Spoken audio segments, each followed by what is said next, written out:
आपके मंत्री यहां बकवास करते हैं। जब सेना लड़ रही थी 8 मई को जब सेना लड़ रही थी, आप आईएसआई से बात कर रहे थे। जो आतंकवाद को जन्म देते हैं आप उनसे बात करते हैं।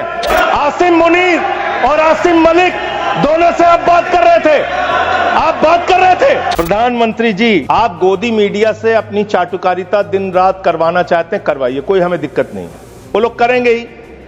लेकिन जब युद्ध का समय है, लड़ाई का वक्त है, इतने गंभीर समय में है, ऐसे समय में आप ऐसे समय में झूठी खबरें वहां पे चलवा रहे हैं, लाहौर में घुस गए, इस्लामाबाद में घुस गए, यहां कराची में कब्जा हो गया, रावलपिंडी में कब्जा हो गया। अरे भाई, ऐसे वक्त में हमारी सेनाएं लड़ रही होती हैं, उनको सही जानकारी सारी चीजों की होती है, परिस्थितियों का। आप उनके जीवन को संकट में डाल रहे हैं। कौन कहां लड़ रहा है, किस पोजीशन पे है, आप दुनिया भर की जो भी मन हो रहा खबरें चलाए जा रहे हैं मीडिया पे।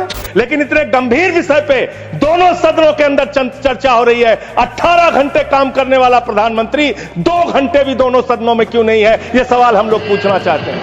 कह रहे हैं आपकी बात सुनने के लिए नहीं आना चाहते, राजनाथ सिंह की बात सुनने आ जाते।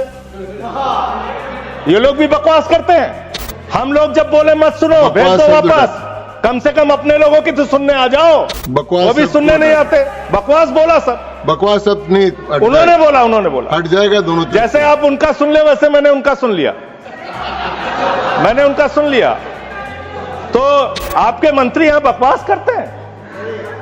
आपके माननीय मंत्री, सांसद, नेता जो आते हैं यहाँ बकवास मत बोलिएगा, आप चेयर ने मना कर दिया। चलो, प्रधानमंत्री जी अवतार हैं, वो अदृश्य रह के भी कहीं मौजूद हो सकते हैं। उनको आना नहीं होता शारीरिक रूप से, वो प्रकट हो जाते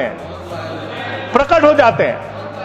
नॉन बायोलॉजिकल है सर वो। कल से कहा जा रहा है हमने अपने आप सीज फायर डिक्लेयर किया, इसमें किसी तीसरे देश का हस्तक्षेप नहीं है। सीज फायर का डिक्लेरेशन भारत की धरती से नहीं होता, अमेरिका की धरती से होता है। अमेरिका का राष्ट्रपति ट्रंप वो ट्वीट करके जानकारी देता है सीज फायर हो गया दोनों देश में। आई लव पाकिस्तान कह रहा है ट्रंप, वहां पाकिस्तान और अमेरिका का इलू चल रहा है, और आप कह रहे हैं अब की बार ट्रंप सरकार। 14 फरवरी 2025 को प्रधानमंत्री जी गए थे, मागा plus मीगा becomes mega partnership for prosperity. आप कह रहे हैं मोदी जी 14 फरवरी को गए थे। 14 फरवरी 2025 को जब आप गए थे, तो 7 फरवरी को वही अमेरिका हमारे भारतीयों को बेड़ी में बांध के अमृतसर में उतारा था। तो मुझे एक लाइन याद आ रही है प्रधानमंत्री जी के लिए और अमेरिका के राष्ट्रपति के लिए। एक लाइन में पढ़ना चाहूंगा। प्रधानमंत्री तो फिदा है उनके ऊपर, ट्रंप के ऊपर। तो प्रधानमंत्री की ओर से ट्रंप के लिए लाइन है कि तेरे खुलूस ने रखा मुझे अंधेरे में, तेरा फरेब मुझे रोशनी में ले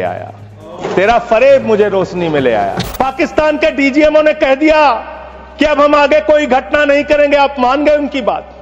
जिन्होंने संसद पे हमला किया, जिन्होंने लाल किले पे हमला किया, जिन्होंने मुंबई के ताज पे हमला किया, आप उनकी बात मान गए। आप कह रहे हैं वो पाकिस्तान आपसे गिड़गिड़ाया, आप मान गए। अरे मान्यवर, वो हमारी बहनें भी तो गिड़गिड़ा रही थी, वो आतंकवादी तो नहीं माने, आप कैसे मान गए? प्रधानमंत्री जी, सेना के सम्मान की बात हो रही है, आपने कितना सेना का सम्मान किया? 3 साल तक भारत के सेना की भर्ती बंद रही मान्यवर। 1,80,000 सेना की तादाद को कम किया गया, उसके लिए आप जिम्मेदार हैं। आप सेना के सम्मान की बात करते हैं। आपके पास सब कुछ के लिए पैसा है, अपने दोस्तों के ऊपर लुटाने के लिए लाखों हजारों करोड़ रुपए है, लेकिन सेना के जवान को आपने अग्निवीर बना के 4 साल की योजना में उनको जवान बना दिया। उनके लिए तनख्वाह देने के लिए पैसा नहीं है आपके पास सीआरपीएफ के जवान, उनके आपको पेंशन देने और शहीद का दर्जा देने का पैसा नहीं है। आप सेना के सम्मान की बात करते हैं। भारत के सेना की बहादुर बेटी कर्नल सोफिया कुरैशी के लिए आपका बीजेपी सरकार का मध्य प्रदेश का मंत्री कहता है वो आतंकवादियों की बहन है।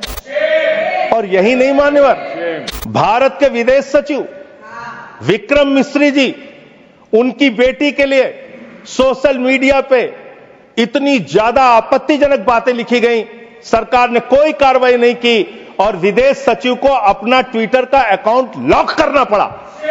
आप अपने लोगों को सुरक्षा नहीं दे पाते। और मैं इसलिए चंद लाइनें आपके लिए कहना चाहूंगा कि तू इधर उधर की ना बात कर, तू उधर उधर की। आप ही का चेहरा आ रहा है सर, थोड़ा निर्देश दे दीजिए, आप ही को दिखाए जा रहे हैं बार बार। तू इधर उधर की ना बात कर, ये बता कि काफिला क्यों लूटा।